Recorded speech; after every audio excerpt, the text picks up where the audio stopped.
Hi hello മക്കളെ, welcome back to Xylem learning. Akshay sir ആണ്. മക്കളെ, നിങ്ങൾ തമ്പനയില് കണ്ടതുപോലെ നമ്മളിതാ 5 മിനിറ്റിൽ 5 മാർക്ക് ഉറപ്പിക്കാൻ പോവുകയാണ്. So 5 marks in 5 minutes.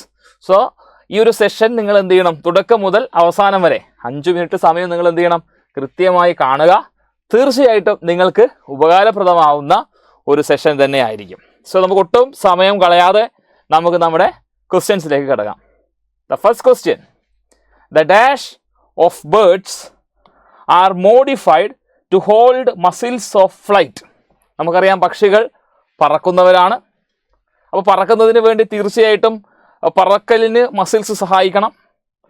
ആ മസിൽസിനെ ഹോൾഡ് ചെയ്യുന്ന സംഭവം എന്താണ് എന്നാണ് question. The dash of birds are modified to hold muscles of flight which are used to move the wings up and down. അല്ലെ, പക്ഷികൾ ചിറക് മുകളിലേക്കും താഴേക്കും എന്ത് ചെയ്യുന്നുണ്ട്? മൂവ് ചെയ്യിക്കുന്നുണ്ട്. അപ്പോൾ പക്ഷി അതിൻ്റെ ചിറക് മുകളിലേക്കും താഴേക്കും മൂവ് ചെയ്യിക്കുമ്പോഴാണ് ആക്ച്വലി എന്ത് ചെയ്യാൻ പറ്റുന്നത്? പക്ഷിക്ക് ഫ്ലൈറ്റ് അല്ലെങ്കിൽ പറക്കാൻ സാധിക്കുന്നത്.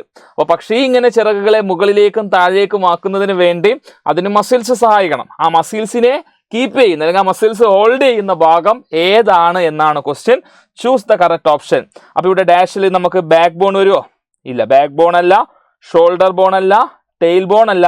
കറക്റ്റ് ആൻസർ ബ്രസ്റ്റ് ബോൺ അഥവാ സ്റ്റേണം എന്ന് പറയുന്ന ഭാഗമാണ് കേട്ടോ. ബ്രസ്റ്റ് ബോൺ ആണ് കേട്ടോ. പക്ഷിയുടെ താഴെ ഭാഗത്ത് കാണപ്പെടുന്ന വെൻട്രൽ സൈഡിൽ കാണപ്പെടുന്ന ഈ കാണുന്നതാണ് അതിൻ്റെ സ്റ്റേണം അഥവാ ബ്രസ്റ്റ് ബോൺ. ആ സ്റ്റേണം അഥവാ ബ്രസ്റ്റ് ബോൺ ആണ് ആക്ച്വലി എന്തിന് സഹായിക്കുന്നത്? ഈ മസിൽസിനെ ഹോൾഡ് ചെയ്യാൻ വേണ്ടി സഹായിക്കുന്നത്. ഇത് റെഡിയല്ലേ? എല്ലാവർക്കും ഈ ക്വസ്റ്റ്യൻ്റെ പിന്നെ ഈ ക്വസ്റ്റ്യൻ എന്താണെന്നും അതിൻ്റെ ആൻസർ എന്താണെന്നും പിടികിട്ടിയോ? അങ്ങനെയാണെങ്കിൽ അടുത്ത ചോദ്യത്തിലേക്ക് കടക്കാം. The second question: which of the following is not an arm bone of human skeleton? നമുക്കറിയാം, ഹ്യൂമൻ സ്കെലിട്ടൺ നമ്മുടെ മനുഷ്യൻ്റെ അസ്ഥികുടം നമ്മളിങ്ങനെ പരിശോധിച്ച് നോക്കിക്കഴിഞ്ഞാൽ അതിൽ മൊത്തം അഡൾട്ട് ആകുമ്പോൾ 206 ബോൺസ് ഉണ്ട്. 206 എല്ലുകളാണ് കാണാം. അതിൽ തന്നെ നമ്മളിപ്പോൾ അപ്പർ ആമിൻ്റെ കേസ് ആമാണ് പറഞ്ഞിരിക്കുന്നത് കേട്ടോ. അതായത് ആം ബോൺ അല്ലാത്തതാണ് പറഞ്ഞിരിക്കുന്നത്, അത് കൈകളുടെ എല്ലല്ലാത്തത്. അപ്പോൾ കൈകളെ നമ്മൾ നോക്കിക്കഴിഞ്ഞാൽ ഈ ഒരു കയ്യിൽ പിന്നെ നോക്കിക്കഴിഞ്ഞാൽ ഇവിടെ നമുക്കറിയാം ഹ്യൂമറസ് എന്ന് പറയുന്ന ബോണുണ്ട്. പിന്നെ റേഡിയസ് അൾണ ഉണ്ട്, റേഡിയസും അൾണയും. പിന്നെ കാർപ്പല്, മെറ്റാകാർപ്പൽ, പിന്നെ ഫലഞ്ചസ്. അപ്പം ഇങ്ങനെയാണ് നമ്മുടെ പിന്നെ കൈകളിലെ എല്ലുകളുള്ളത്. ശരിയല്ലേ? ശരിയാണ്. അപ്പോൾ ഇവിടെ ഓപ്ഷൻ നോക്കിക്കേ. ഹ്യൂമറസ് തീർച്ചയായിട്ടും കൈകളിൽ വരുന്ന എല്ല് തന്നെയാണ്. അൾണയും റേഡിയസും അതെ, പക്ഷെ ഫീമർ എന്ന് പറയുന്നത് കാലിൽ വരുന്നതാണ്. തൈബോൺ ആണ് femur.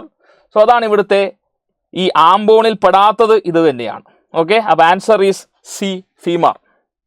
Next question: which of the following statement is are correct? Correct ആയത് ഏതെന്നാണ് ചോദിച്ചിരിക്കുന്നത്. In the ball and socket joint one end of the bone has a round end, round shaped like a ball. Correct ആണ്. which fit into the socket. Correct ആണ്. A ball and socket joint allow much more movement of bone than hinge joint. Correct ആണ്. ball and socket joint എല്ലാ ഡയറക്ഷനിലേക്കും movement ഉണ്ട്. So hinge ജോയിന്റിനേക്കാളും എന്തുകൊണ്ടും movement കൂടുതൽ ball and socket jointനാണ്. So that is correct. at the shoulder the ball of one end of the upper arm, അത് നമ്മളെ humorous എന്ന് പറയുന്ന ഭാഗത്തിന്റെ ഈ പറഞ്ഞിരിക്കുന്ന ബോൾ എന്ത് ചെയ്യാണ്? ഫിറ്റ് ചെയ്യാണ് അല്ലേ? Fit into the socket of shoulder blade bone അല്ലേ? അപ്പോൾ ഗ്ലീനോയിഡ് ക്യാവിറ്റിയിൽ അപ്പോൾ അത് ഫിറ്റ് ചെയ്തിരിക്കുകയാണ്. It's called forming ball and socket joint. That's also correct. അപ്പോൾ ഓൾ ഓഫ് ദ എബവ് ആണ് കറക്റ്റ്. എല്ലാം ശരിയാണ്. ഓൾ ഓഫ് ദ എബവ് ആണ് കറക്റ്റ് ആയിട്ടുള്ള answer. So this is the correct answer. Correct. Next question: the delicate internal organ which is not protected by rib cage. നമ്മുടെ rib cage, നെഞ്ചും കൂട് എന്നൊക്കെ പറയുന്ന ഭാഗം. റിബ് കേജിൻ്റെ ഉള്ളിൽ ലങ്സ് പ്രൊട്ടക്റ്റഡ് ആണ്, ഹാർട്ട് പ്രൊട്ടക്റ്റഡ് ആണ്, even liver is also protected. See, you can see this is our liver. Liver is also protected, but brain will not be protected. Brain is protected inside hard skull. You know that brain is protected inside hard skull, not by the rib cage. So B, brain is the answer. Okay, ready? So last question: the endoskeleton in fishes is covered with. Endoskeleton is മീനിന്റെ ഉള്ളിലത്തെ skeleton ആണ്, മുള്ളാണ്. So അതിന്റെ പുറത്ത് muscles ആണ് കാണുക കേട്ടോ. Muscles ആണ് correct ആയിട്ടുള്ള ആൻസർ. സോ ഇപ്പോൾ നമ്മൾ എന്ത് ചെയ്തു? 5 മിനിറ്റിൽ നമ്മൾ എന്ത് ചെയ്തു? 5 ചോദ്യങ്ങൾക്കുള്ള ഉത്തരങ്ങൾ നമ്മൾ പഠിച്ചു. അപ്പോൾ ഈ ചോദ്യങ്ങളെല്ലാം നിങ്ങൾ ഓർത്തെടുക്കുമല്ലോ. സോ ഇതുപോലുള്ള ഇൻട്രസ്റ്റിംഗ് ആയിട്ടുള്ള വീഡിയോസുമായിട്ട് സാർ ഇനിയും നിങ്ങളുടെ മുന്നിൽ വരും. അതുവരേക്കും it's me Akshay signing off. By.